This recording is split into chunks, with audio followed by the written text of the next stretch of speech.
Hey there. Welcome to 5 Minute Fridays, where we take a few minutes to end our week in God's Word. One of the things I was thinking about today was we had some friends over Sunday night, and it was a lot of fun. Some longer conversations, some things that were, man, we learned a lot about each other in those moments.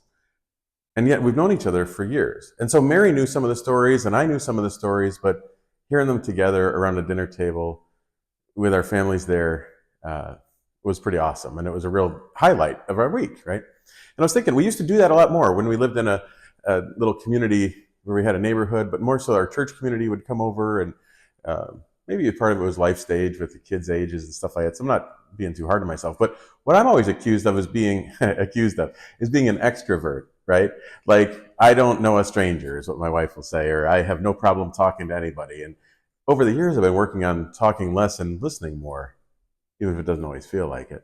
But for me, that's been a real joy, is to ask better questions and to be a better listener. But even for a person like me, hosting folks is hard. I want to be hospitable. I want to be welcoming. You know, I was thinking about that. We use this term hospitality. Like, when I think about it just being an entertainer, um, telling stories, and uh, that shows good hospitality, being a good host. You know, when we have people come to town to visit us and stuff like that, which has been a lot of fun.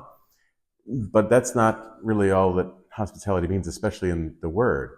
And it certainly isn't like hospitality hour at the hotel or the conference you go to and it's a bar with snacks. You know, that's not the definition either. Let me read for you. It comes out of Romans chapter 12, verses 9 through 13. It says, and Paul says, love must be sincere. Hate what is evil, cling to what is good. Be devoted to one another in love. Honor one another above yourselves. Never be lacking in zeal, but keep your spiritual fervor, serving the Lord.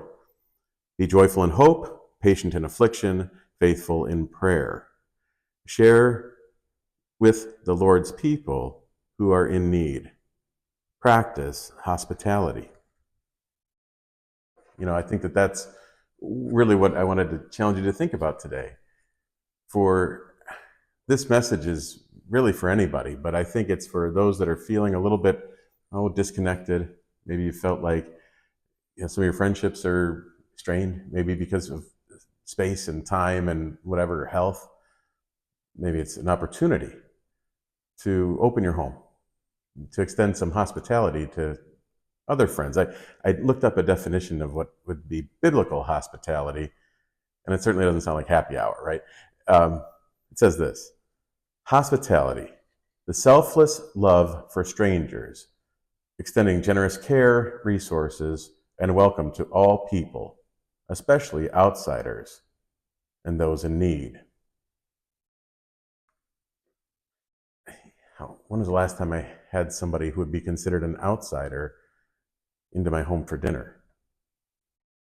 I kind of feel guilty about that. And that's not why I bring it up here. It's just more to say, if you know a person like me that's an extrovert and doesn't know a stranger, has a hard time doing that invitation, some of you, I'm sure, are doing a much better job of that than I am. And I hope to inspire others, like myself, to realize that that's what church can be, is just sharing our stories over a dinner table.